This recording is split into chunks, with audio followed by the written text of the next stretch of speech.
Praise the lord. చేరువచ్చిన మీకు అందరికీ ప్రభువైన యేసుక్రీస్తు శుభాలు తెలియజేస్తున్నాను. ఈ దినము కొరకు ఏర్పాటు చేయబడిన లేఖన భాగము అపోస్తలుల కార్యములు 20వ అధ్యాయము 36వ వచనం. అతడు ఇలాగు చెప్పి మోకాల్లోని వారందరితో ప్రార్థన చేసెను. Praise the lord.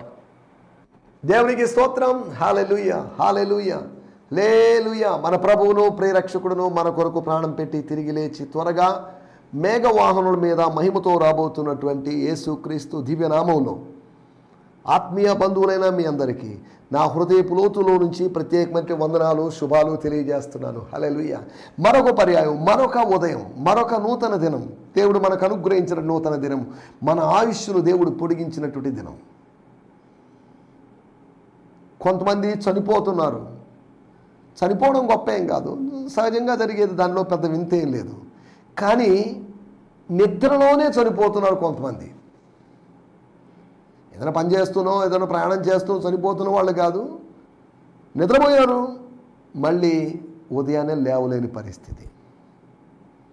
అనగా ఈ నిద్రలో స్ట్రోకో లేదా ఏదో సంభవించి అక్కడెక్కడికి వెళ్తే చనిపోయిన కార్యక్రమాల దగ్గరికి వెళ్తే కనీసం ఒక్క మాట మాట్లాడలేదండి. ఒక మాట మాట్లాడితే ఎంత బాగుండేది, దాన్ని జ్ఞాపకంగా పెట్టుకునేవాళ్ళం కదా. ఎవరితో కూడా ఏ మాట మాట్లాడకుండానే వెళ్ళిపోయాడు కదా అని బాధపడుతుంటారు.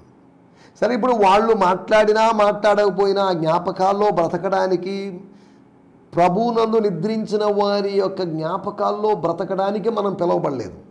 ప్రభు యొక్క మాటల సూక్తుల, లేదు అంటే ప్రభు యొక్క మాటల మకరందాన్ని ఆస్వాదించడానికి మనం పిలువబడ్డాం. మంచిదే, పెద్దోళ్ళు, మన తాత ముత్తాతలు, తండ్రి లేదా ఇంకెవరో వాళ్ళ పలుకులు బాగానే ఉంటాయి. వాళ్ళు మన హితాన్ని కోరి, మన మంచి కోరి, బాబు నాయనా అలా ఉండండి ఇలా ఉండండి అని చెప్పేటి లాస్ట్ సేయింగ్స్ బాగుండొచ్చు. ఆదికాండం 49వ అధ్యాయంలో యాకోబు 12 మంది శిష్యులు పిలిచి, క్షమించండి 12 మంది కుమారులు పిలిచి, నాయన రండి మీ భవిష్యత్తు చెప్తా అని చెప్పాడు. బాగానే ఉంది. యెహోషువ లాస్ట్ మెసేజ్ ఇచ్చాడు, బాగానే ఉంది. ఎందుకు చెప్తున్నానంటే మనకు ఇది చివరి దినం కావచ్చు, లేదంటే ఇంకా మరికొన్ని దినాలు భూమి మీద మనకు ఉండొచ్చు. కానీ మన జీవితం ఒక మెసేజ్ లాగా ఇతరులకు వెళ్తుంది. మన ప్రవర్తన, మన మాటలు కొన్ని సంకేతాలను వాళ్ళకి ఇస్తూ ఉన్నాయి. మనం ప్రత్యేకంగా జీవించాల్సిన అవసరం ఉంది. మన లైఫే ఒక గాస్పల్, మన లైఫే ఒక మెసేజ్గా మారుతుంది. కాబట్టి జాగ్రత్తగా జీవిద్దాం. మనం ఎక్కడున్నామంటే తోడేళ్ల మధ్యలో ఉన్నాం. తోడేళ్ల మధ్యలో ప్రశాంతంగా నిద్రపోయే సమయం కాదు ఇది. తోడేలు అటాక్ చేయొచ్చు. ఎక్కడెక్కడ రీల్స్లో వాటిలో చూస్తుంటాం, ఒక సింహం వచ్చి ఒక బఫెలో లేకపోతే ఆక్స్ లేకపోతే బైసన్ అనగా అడవి తున్నా లేకపోతే ఏదైనా కావచ్చు, దాని మీద దాడి చేసి ఉంటుంది. సింహం శక్తి కలిగింది. కానీ కొద్దిసేపటికి వేరు ఇది చేసేటువంటి అరుపులు కేకల వల్ల వేరు బైసన్స్ అన్నీ, అడవి ఎద్దులన్నీ ఒకటైపోతాయి. కాసేపటికి ఆ సింహం మీద అటాక్ చేసి సింహాన్ని తరిమి కొడతాయి. నేను ఎందుకు చెప్తున్నానంటే, నేను వెళ్ళిపోయిన తర్వాత క్రూరమైన తోడేళ్ళు మీ దగ్గరికి వస్తాయి, ఇంకా వస్తాయని ఎదురు చూడాల్సిన అవసరం లేదు. ఆల్రెడీ వచ్చేసాయి. సంఘం ముక్కలైపోయింది, సంఘం విభజించబడింది. ఎన్ని డినామినేషన్లు చూడండి. క్రిస్టియానిటీలో ఉన్న డినామినేషన్లు ఏ మతంలో కనిపించవు. వాస్తవం ఇది. క్రిస్టియానిటీలో ఉన్నటువంటి డినామినేషన్లు ఎన్ని కొన్ని వేల డినామినేషన్లు, ఒకదానికి ఒకరికి పడదు అని ఇంచుమించు బైబిల్ని ఆధారంగా చేసుకొని వెళ్తున్నవే. కానీ చిన్న వాటిని కూడా సిద్ధాంతాలుగా మార్చుకొని రాద్ధాంతం చేస్తున్నటువంటి ప్రజలు ఉన్నటువంటి దినాల్లో మనం ఉన్నాం. లాస్ట్ మెసేజ్ ఇచ్చి, అనగా అప్పర్ రూమ్ డిస్కోర్స్ అని పిలువబడుతున్నటువంటి ఆ మేడగది మీద యోహాను సువార్త 13, 14, 15, 16 అధ్యాయాల్లో ప్రభువు చెప్పినట్టుగా పౌలు ఇక్కడ కొన్ని మాటలు చెప్పినట్టు అర్థం చేసుకోవచ్చు. ప్రభువు మాట్లాడేంత సుదీర్ఘంగా పౌలు మాట్లాడలేదు. ఒక్కొక్కరు కొంతమంది సుదీర్ఘంగా మాట్లాడతారు, కొంతమంది షార్ట్గా క్లుప్తంగా మాట్లాడతారు. ఇలా తేడాలు ఉంటాయి. ఆయన ఇచ్చిన మెసేజ్లో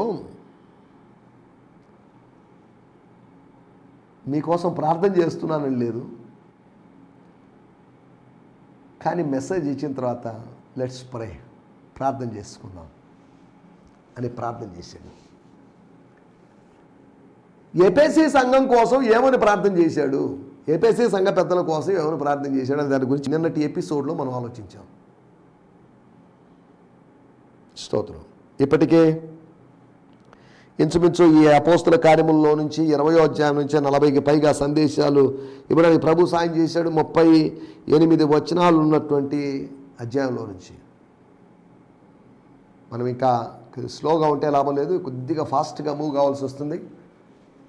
ఎందుకంటే ఇప్పటికే 6 నెలలు దాటిపోయింది. 6 నెలలు దాటిపోయిందంటే 63, 180 అంటే ఇంచుమించు సగం రోజులు గడిచిపోయాయి.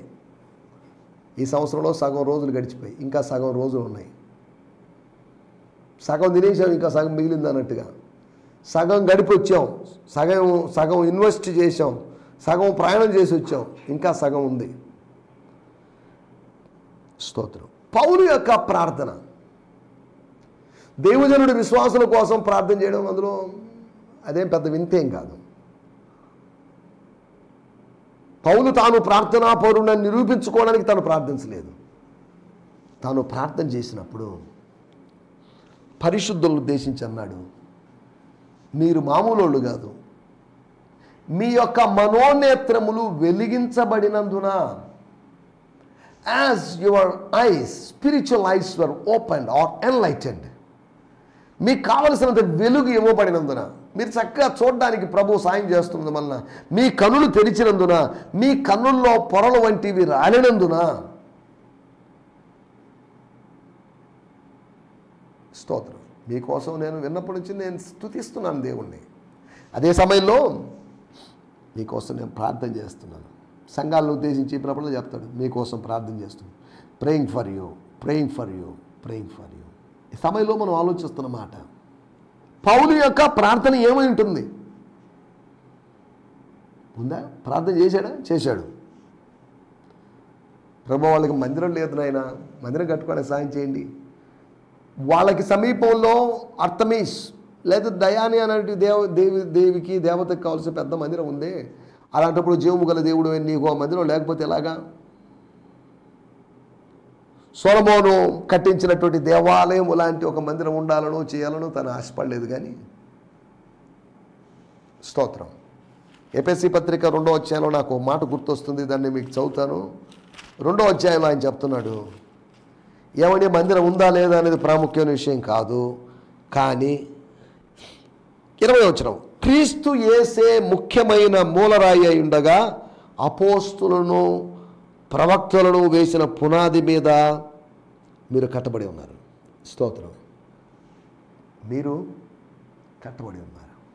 22వ వచనం, ఆయనలో మీరు కూడా ఆత్మ మూలముగా దేవుని నివాస స్థలమై ఉండుటకు కట్టబడుచున్నారు. చూడండి, కట్టబడి ఉన్నారు అని 20లో అన్నాడు, 22లో కట్టబడుచున్నారు అన్నాడు. కట్టబడినప్పటికీ కూడా కట్టబడుతున్న వారమే. యూనివర్సిటీ గ్రాంట్స్ కమిషన్ యూజీసీ నుంచి నిధులు రావడం కోసం ఇంజనీరింగ్ కాలేజ్ లేకపోతే మెడికల్ కాలేజ్ ఏం చేస్తారంటే ఎప్పుడు వాళ్ళకున్నట్టు విశాలమైన క్యాంపస్లు ఏదో బిల్డింగ్ కన్స్ట్రక్షన్ చేస్తూనే ఉంటారు నిధులు రావడం కోసమని. అలాగే కట్టబడిన మనం కట్టబడుతూ ఉన్నాం. కట్టబడ్డామంటే కొట్టబడిన స్థితిలో నుంచి, చెదిరిపోయిన స్థితిలో నుంచి, బలహీనమైన స్థితిలో నుంచి మనం లేచాం, క్షేమాభివృద్ధి పొందుకుంటున్నాం. మనం క్షేమాభివృద్ధి నొందిన మనము క్షేమాభివృద్ధి నొందుతూ ముందుకు సాగుతున్నాము. పౌలు యొక్క ప్రార్థన చూడండి, how spiritual his prayer is. ఏదో పాత నిబంధనలకు సంబంధించినటువంటి వాక్యాలన్నీ ప్రస్తావించి ప్రార్థన చేశాడని కాదు. ప్రభా వీళ్ళు కొన్ని విషయాలు తెలుసుకోవలసినవి తెలుసుకోలేకపోతున్నారు. అనవసరమైన విషయాలు తెలుసుకుంటున్నారు. ఈ రోజుల్లో విశ్వాసులు కూడా ఎలా ఉన్నారంటే, పాస్టర్ గారి వ్యక్తిగతమైన విషయాలు, వాళ్ళ కుటుంబ విషయాలు, పాస్టర్ గారి ఆర్థికమైనటువంటి వనరుల విషయాలు, దైవజనుల యొక్క వ్యక్తిగతమైన విషయాలు తొంగి చూడాలని ప్రయత్నం చేస్తున్నారు. పాస్టర్ కూడా అలాగే విశ్వాసుల జీవితాల్లో చేస్తున్నాడు, అది వేరే విషయం. ఈ రోజుల్లో ఒక వ్యక్తికి తన జీవితం మీద ఇంట్రెస్ట్ లేదు, కానీ అవతల వ్యక్తి జీవితం మీద ఏమో ఇంట్రెస్ట్. ఫేస్బుక్ వాడకం దాన్నే నిరూపించింది. ఎంతసేపటికి మనకి ఇతరుల గురించి, ఎవరోళ్ళు, ఏంటి, ఎక్కడ, ఏ ఊరు, వయసు ఎంత, లేదా ఏంటి, ఉద్యోగం ఎంత, ఏమన్నా ఇటువంటి విషయాలు ఆలోచిస్తుంటాం మనం. ఇతరుల యొక్క వ్యక్తిగతమైన విషయాల మీద ఉన్నంత ఆసక్తి మన ఆత్మీయ వ్యక్తిగతమైన జీవితం మీద ఉందనుకోండి, అది అద్భుతంగా మారుతుంది. దేవుని స్తోత్రం, హల్లెలూయా. ఫేస్బుక్ వాడకందారులు తక్కువే లేరు, ఎక్కువ మంది విస్తారంగా ఉన్నారు, ఫేస్బుక్ వాడుతున్నారు. ఫేస్బుక్ ద్వారా స్వార్థీకరణ జరుగుతుంది, అది వేరే విషయం, దాంట్లోకి వెళ్ళలేదు. పౌలు యొక్క ప్రార్థన చూడండి. వీళ్ళందరూ ప్రభువా, నువ్వు ఎవరి కన్నులైతే తెరిచావో, ఎవరైతే నీ నామంలో బాప్తిజం పొందారో, వాళ్ళు పిలుపు వలనైనటువంటి వాళ్ళు నువ్వు పిలిచావు కదా, ఆ పిలుపు వల్ల నిరీక్షణ వాళ్ళు తెలుసుకోవాలి. రెండోది, వాళ్ళకి ఒక స్వాస్థ్యాన్ని నువ్వు సిద్ధపరిచావు. ఆ స్వాస్థ్యం యొక్క గొప్పతనం, the greatness of that inheritance, మామూలు ఐశ్వర్యం కాదు, అది మహిమైశ్వర్యం, a glorious riches. దాన్ని వాళ్ళు తెలుసుకోవాలి. ఏం స్వాస్థ్యమో ఏంటోనండి అనే నిరాశావాదంలో నుంచి మాకొక స్వాస్థ్యం ఉంది. కనానులో ఉన్నవాళ్ళు వెళ్ళిపోయి 400 సంవత్సరాలకు పైగా, 430 సంవత్సరాలకు బానిసలుగా బతికారే, వాళ్ళు స్వతంత్రులు కాబడలేదా? వాళ్ళకి స్వాస్థ్యం అవసరం లేదా? పాపంలో జీవిస్తున్న వ్యక్తికి స్వాతంత్ర్యం అవసరం లేదా? వాడికి ఒక స్వాస్థ్యం అవసరం లేదా? నేను స్వతంత్రుడయ్యాను అంతే మాత్రం సరిపోదు, నాకు ఒక స్వాస్థ్యం కావాలి. స్వతంత్రుల కోసం దేవుడు స్వాస్థ్యాన్ని సిద్ధపరిచాడు. ఆ స్వాస్థ్యం మనం కంటితో చూడలేదు. ఆ స్వాస్థ్యంలోని వాళ్ళు ఎవరో మనతో వచ్చి మాట్లాడలేదు, ఏలియన్స్ ఎవరో అంతరిక్ష జీవులు వచ్చి మనతో మాట్లాడలేదు. కానీ మనకు తెలుసు ఒక స్వాస్థ్యం ఉందని. We know that there is an inheritance kept for us. అక్కడి నుంచి దిగి వచ్చినవాడు ఇక్కడికి వచ్చినవాడు, మళ్ళీ అక్కడికి వెళ్ళినవాడు. దేవుని స్తోత్రం, హల్లెలూయా. మనం ఆలోచిస్తున్న విషయాలు, స్వాస్థ్యం యొక్క గొప్పతనం ఏంటి, ద గ్రేట్నెస్, ఆ స్వాస్థ్యం యొక్క ఔన్నత్యం ఏంటో దాన్ని తెలుసుకోవాలి. నా స్వాస్థ్యాన్ని గురించి నేను తెలుసుకోవాలి. ఒక తండ్రి ఆస్తి పంపకం చేసినప్పుడు పెద్ద కుమారుడు చిన్న కుమారుడికి ఇచ్చినప్పుడు వాళ్ళ సతీమణులు వచ్చి అడుగుతారు, ఏమి ఇచ్చారు మామ, ఏమి ఇచ్చారు? అరే ఈవేనా ఇచ్చింది. తన టెంపుల్ ప్రాజెక్ట్ కోసం హెల్ప్ చేశాడని తూరు రాజు అయినటువంటి హీరాముకు సొలొమోను ఇచ్చినప్పుడు సొలొమోను దగ్గర నుంచి ఎక్కువ ఎక్స్పెక్ట్ చేసి ఉండొచ్చు. అతను 20 గ్రామాలు ఇస్తే ఇవే పాటివి కాదా, కాబూలు, ఇవి నిష్ప్రయోజనమైనవి. గ్రామాలు ఏంటండి నాకు ఇచ్చేది, నాకెందుకు ఈ గ్రామాలు? వాటిని డెవలప్ చేసుకుంటాడని, అభివృద్ధి చేసుకుంటాడని, వాటి ద్వారా తాను పాపులర్ అయిపోతాడని, కావాలని ఉద్దేశించి ఉండొచ్చు. ఆ డెజర్ట్ ల్యాండ్స్ ఎందుకండి నాకు? అసంతృప్తిని వ్యక్తం చేశాడు తూరు రాజు అయినటువంటి హీరాము. మనం కూడా మన జీవితాల్లో మనకి ఏది అనుకూలించబడింది దాని గురించి నాట్ సాటిస్ఫైడ్. ఏం ఫ్యామిలీ అండి, ఏం పిల్లలండి, ఏం ఇల్లు పోండి, ఏం జీవితం పోండి. కొన్నిసార్లు ఏకంగా జీవితం మీదే వాళ్ళకి విరక్తి పడుతుంది. మనకు ఒక స్వాస్థ్యం ఉంది. మూడవది, శక్తి యొక్క మహాత్మ్యము. దేవుడు మనలో ఏదో శక్తిని వినియోగిస్తున్నాడు. He is utilising, he deposited some power in us. తాను వినియోగించినటువంటి శక్తి యొక్క మహాత్మ్యం. మనలో దేవుని శక్తి పనిచేస్తుంది. దేవుని శక్తి చేత కాపాడబడుచున్న మనము అని రాయబడింది. మనం కాపాడబడుతున్నాం. అంతేకాకుండా 4వదిగా ఆయన చెప్పినట్టు విషయం ఏంటంటే, మీకు బాబు, ఓ విశ్వాసులారా, స్త్రీలారా, పురుషులారా, మీకు జ్ఞానమును ప్రత్యక్షతను గల మనసు, రివిలేషన్ కలిగిన మనస్సు మీకు కావాలి. ట్రిబులేషన్ కాదు, రివిలేషన్. మీకు రివిలేషన్ లేదు. నేను బోధిస్తున్నాను, మీకు అర్థం కావట్లేదు, నిద్ర వస్తుంది. పౌలు బోధిస్తున్నప్పుడు పైతుక్కు ఎలా నిద్ర వచ్చిందో నాకు అర్థం కావట్లేదు. ఆయన తూగాడు, పైనుంచి కింద పడ్డాడు. 3వ అంతస్తు నుంచి కింద పడ్డాడు.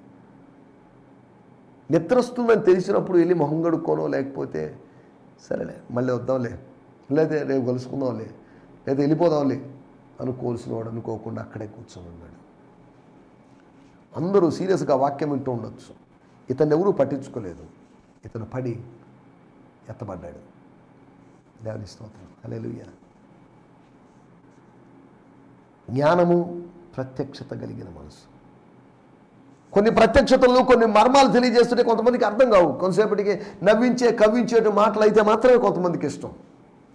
పెట్టకథలు, కట్టుకథలు చెప్తే చాలా మంది ఎంజాయ్ చేస్తారు. బాగా నవ్వించడం. ఈరోజు దేవుని సేవకుని యొక్క పని నవ్వించడం మాత్రం కాదు. He's not a buffoon, he's not a joker. ఒకడు బోధించినట్లా దేవోక్తుల్లో బోధించాలని దేవుని వాక్యంలో రాయబడింది. సరే, ఇవన్నీ నిన్నటి ఎపిసోడ్లో పౌలు గారి యొక్క ప్రార్థనలో 4 విషయాలు ప్రార్థన చేశాడని మనం మాట్లాడుకున్నాం. రండి, ఈ సమయంలో మనం దేవుని వాక్యాన్ని ధ్యానించుకుందాం. నిన్న ధ్యానించుకున్నటువంటి అదే లేఖన భాగము అనగా అపోస్తుల కార్యములు 20వ అధ్యాయము 36వ వచనాన్ని కూడా ఈరోజు కూడా మనం ధ్యానించుకుందాం. Our key verse for today's meditation is Book of Acts, 20th chapter, verse 36.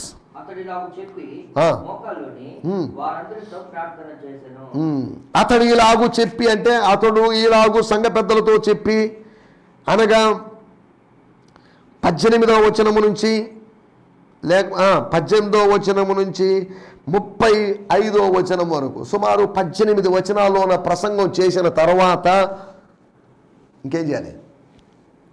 బాగుందండి ప్రసంగం, చాలా బాగా చేశారు, ఇలా బాగా చేస్తామని మేము అనుకోలేదండి అని కాదు. సరే, ఒకళ్ళు అంటే అన్నారు, బాగా చేశారండి ప్రసంగం, మంచి బాగుంది స్పీచ్ అంటే అని ఉండొచ్చు. కానీ వెంటనే ఆయన మోకాళ్ళలోని వారందరితో ప్రార్థన చేశాడు. ఒక సంఘ నాయకుడు సంఘ పెద్దలతో కలిసి ప్రార్థన చేశాడు. ఒక అపోజల్ చర్చ్ ఎల్డర్స్తో కలిసి ప్రార్థన చేశాడు. చూడండి, సంఘానికి ప్రార్థన అవసరం. ఇక్కడ అతడు వారందరితో ప్రార్థన చేశాడు. మనం ఇక్కడ ఆలోచిస్తున్న విషయం, వారి ప్రార్థన వ్యక్తిగతం, అదే సమయంలో ప్రార్థన సామూహికం కూడా. ఆత్మీయత వ్యక్తిగతం, అదే సామూహికం కూడా. సంఘములో ప్రార్థన చేస్తాం, ఇంట్లో ప్రార్థన చేస్తాం, అదే సమయంలో మనకు ఒక వ్యక్తిగతమైన ప్రార్థనా జీవితం ఉండాలి. నేను నా దేవుడు, ఆరాధనలో నేను నా దేవుడు, ప్రార్థనలో నేను నా దేవుడు. ఇక వాళ్ళతో నాకెందుకు, వీళ్ళతో నాకెందుకు అన్న ధోరణిలో రావాలి. దైవ సాన్నిధ్యాన్ని మనం అనుభవించాలి. మనం ఆలోచిస్తున్న విషయాలు అందరితో ప్రార్థన, లేదా అందరిలో ప్రార్థన. సరే, మీకోసం ప్రార్థన చేస్తాను, ఉంటానండి, బాయ్ అండి, వీడుకోవాలని కాదు, టాటా గుడ్ బాయ్ అని కాదు, వాళ్ళతో ప్రార్థన చేశాడు. ఎఫెసీ సంఘం కోసం ఏమని ప్రార్థన చేశాడో మనం నిన్న చెప్పుకున్నాం. కానీ ఈ సందేశాన్ని బట్టి ఒకవేళ ఓ ప్రసంగం చేశారు, తర్వాత ప్రార్థన ఇచ్చారు, ఇప్పుడు ప్రసంగంలోని పాయింట్లోనో లేదా మాటలను, విషయాలను, సత్యాలను ప్రస్తావించి ఖచ్చితంగా ప్రార్థన చేస్తారు. అందరితో ప్రార్థన చేసి వారందరూ ప్రార్థన చేశారని కాదు. స్తోత్రం. ఆ సంఘ పెద్దలు, అపోస్తుల కార్యములు 13వ అధ్యాయంలో ప్రవక్తలు, అపోస్తులు వీళ్ళందరూ కలిసి ప్రార్థన చేశారు. అంటే అది పెద్దల మీటింగ్. ఇది ఇక్కడ పెద్దలు మరియు ప్రధాన కాపరి, పెద్దలు మరియు అపోస్తులుడు. అపోస్తుల కార్యములు 12వ అధ్యాయంలో విశ్వాసులు మాత్రమే ప్రార్థన చేశారు. అపోస్తుల కార్యములు 12వ అధ్యాయము, 13వ అధ్యాయము, 20వ అధ్యాయం, వీటిలో ప్రార్థన గురించిన ప్రస్తావనలో మనకు 3 విధాలైన ప్రస్తావనలో మనం చూస్తున్నాం. ఒకటి స్తోత్రం, వారి కోసం ప్రార్థన చేసింటే దేనికోసం ప్రార్థన చేసింటాడు. 20వ అధ్యాయం 24వ వచనం. అయితే నేను దేవుని కృపా సువార్తను గురించి సాక్ష్యం ఇచ్చుటేందు నా పరుగును నేను ప్రభు అయిన యేసు వలన పొందిన పరిచర్ను తొందముట్టించవలని నా ప్రాణము నాకెంతో మాత్రమును ప్రేమనిదిగా ఎంచుకోనటం లేదు. ఒకటి, ప్రభు వలన పొందిన పరిచర్య పూర్తి చేయాలని ప్రార్థన చేశాడు. దేవుని స్తోత్రం, హల్లెలూయా. ఎఫెసీని విడిచిన తర్వాత ఆయన ఇంకొక 7-8 సంవత్సరాలు పరిచర్య చేశాడని చరిత్ర చెప్తుంది. తాను త్వరగా చనిపోతాను అనుకున్నాడు, కానీ 7-8 సంవత్సరాల దాకా ఆయుష్ దేవుడు పొడిగించాడు. మనం ఎప్పుడు అనుకుంటాం, ఒక ఆయన అన్నాడు, నాకు దేవుడు బయలుపరిచాడని, నేను 84 సంవత్సరాలు బతుకుతానని దేవుడు నాకు బయలుపరిచాడు. సరే, మంచిదే, చూద్దాం. కాలగతులన్నీ, మన కాలగతులన్నీ ఓ వశంలో ఉన్నాయి. దేవుడు బయలుపరిచాడు, దేవునికి స్తోత్రం. ఆ బయలుపరిచింది దేవుడైతే దేవునికి స్తోత్రం. భ్రమపరచ ఆత్మల చేత బయలుపరచబడిన అనుభవంలోకి వస్తున్నారు చాలామంది. దానికి ఉదాహరణ గత ఎపిసోడ్లో కూడా చెప్పుకున్నాం. పలానోళ్ళు ముఖ్యమంత్రి అవుతారు, పలానోళ్ళు ప్రభుత్వంలో వస్తారు, పలానోళ్ళు అధికారంలో వస్తారు అని పిచ్చి ప్రవచనాలు పలకడం నాటిది. మనం ఆలోచిస్తున్న విషయాలు. ప్రభువు వలన పొందిన పరిచర్య.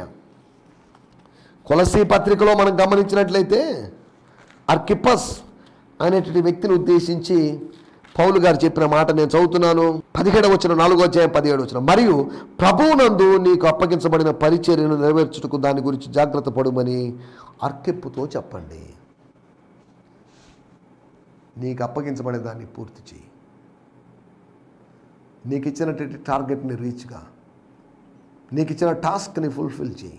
ఒకటి, ప్రభు వలన పొందిన పరిచర్యను గురించి అని ప్రార్థన చేశాడు. రెండో విషయం నేను మీకు జ్ఞాపకం చేస్తాను. 20వ అధ్యాయం 29వ వచనం. నేను వెళ్ళిపోయిన తర్వాత క్రూరమైన తోడని మీలో ప్రవేశించునని నాకు తెలియను, వారు మందను కనికరింపరు. చాలండి. రెండోది, ప్రవేశిస్తున్న వారిని అడ్డుకోకపోవచ్చు, కానీ ప్రవేశించిన వారి యొక్క ప్రభావం తమ మీద లేకుండా వాళ్ళు కాపాడుకోవచ్చు. ఈ సందర్భంలో మార్టిన్ లూథర్ గారు చెప్పినటువంటి ఒక కొటేషన్ చెప్తాను. నీ మీద పక్షులు ఎగరకుండా నువ్వు చేయలేవు, కానీ నీ తల మీద అవి గూడు కట్టకుండా మాత్రం చేసుకోగలవు.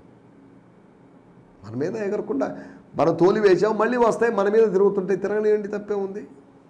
కానీ అవి గూడు కట్టకుండా మాత్రం మన తల కాబట్టి మన తల మీద ఎలా కట్టుకోవడానికి ఒప్పుకుంటాం ఏంటి?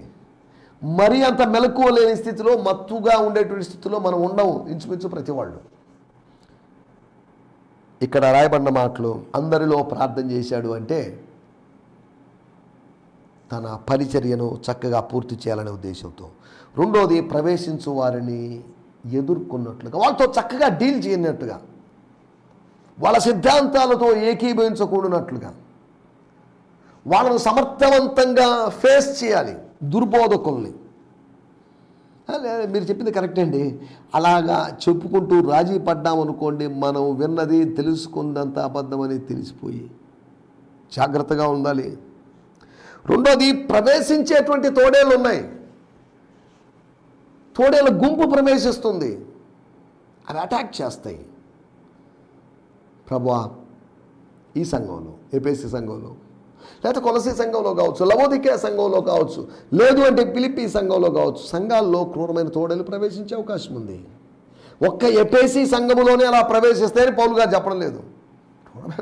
అంత్య దినాల్లో అపాయకరమైన దినాలు వస్తాయి, మామూలు దినాలు కాదు ఇవి, మంచి దినాలు కాదు ఇవి, శ్రమ దినాలు అంటే మళ్ళీ లెంట్ డేస్ గురించి కాదు నేను మాట్లాడేది.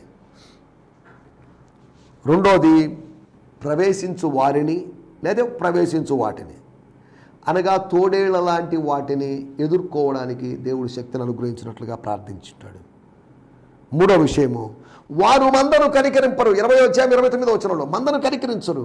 కనికరం కావాలి మందకి, చిన్న మందకి కనికరం కావాలి. ఎఫెసీలోని మందిరానికి కనికరం కావాలి, నాకు కనికరం కావాలి. ప్రభువా, నన్ను కరుణించుము. సుక్కరి చేసిన ప్రార్థన ఇది. Lord have mercy on me, నన్ను కనికరించు.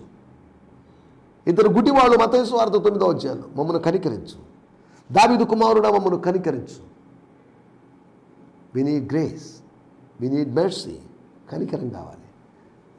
కనికరము కావాలి మరి ఎక్కడ దొరుకుతుంది అయితే?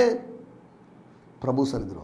కనికర సంపన్నుడు, కనికర పూర్ణుడు, కరుణానిధి, కరుణా సాగరుడైనట్లు ప్రభు దగ్గర దొరుకుతాయి. 4వ విషయం నేను మీకు జ్ఞాపకం చేస్తాను, మంద కనికరింపబడాలని. 4వ విషయం చెప్పి ముగించేస్తాను. అపోస్తుల కార్యములు 20:30. శిష్యులను తమ వెంట ఈడ్చుకొని పోవాలని వాళ్ళ యొక్క ఒంటరి మాటల వలన, వక్రమైన మాటల వలన మోసపోయి వాళ్ళ వెనకాల పోతారు, ఈడ్చుకొని పోబడతారు. ప్రభు, ఆ శిష్యులు ఈడ్చుకొని పోబడకూడదు. నిర్జీవమైనటువంటి జంతువులు కళేబరాలను ఈడ్చుకొని పోయినట్టు తీసుకొని పోవాల్సిన పరిస్థితి రాకూడదు. వాళ్ళు వెళితే వాళ్ళు సంతోషంగా వెళ్ళనివ్వండి, అంతవరకే. కానీ ఇలా ఈడ్చుకొని పోబడ్డం అనేది అసహ్యమైన కార్యక్రమం. కాబట్టి క్రూరమైన తోడేళ్ళు వచ్చి ప్రవేశించి మందను కనికరింపక ఈడ్చుకొని పోయేటువంటి అనుభవాలు ఉంటాయి. సంఘము ఏడవబడకుండా, శిష్యులు ఏడవబడకుండా ఉండాలని పౌలు గారు ప్రార్థన చేసి ఉంటారు. కాబట్టి అందరిలో చేసిన ప్రార్థన, అందరి కోసం చేసిన ప్రార్థన. 2 తిమోతి పత్రిక 1వ అధ్యాయంలో, క్షమించండి, 1 తిమోతి పత్రిక 2వ అధ్యాయంలో మనుషులందరి కోసం ప్రార్థన చేయాలి. కాబట్టి అందరి కోసం ప్రార్థన చేస్తూ అందరూ ఆత్మీయ అనుభవాల్లో ముందుకు సాగునట్లుగా మనం ప్రార్థించాల్సిన అవసరం ఉంది. దేవునికి స్తోత్రం. హల్లెలూయా. మీ అందరికీ వందనాలు. ఈ సందేశము మీకు ఆశీర్వాదకరంగా ఉందని నమ్ముచున్నాము. ప్రార్థన అవసరతల కొరకు మమ్మల్ని సంప్రదించవలసిన మా చిరునామా గిద్యోన్ మిషన్ చర్చ్, 6వ వీధి, శాంతినగర్, నెల్లూరు 4, ఆంధ్రప్రదేశ్. పిన్ 524004. మా ఫోన్ నంబర్లు 7036443613 మరి ఒక నంబర్ 9392293010. మా ఈమెయిల్ ఐడి gfihmi2015@gmail.com. దేవుడు మిమ్మును ఆశీర్వదించునుగాక. ఆమేన్.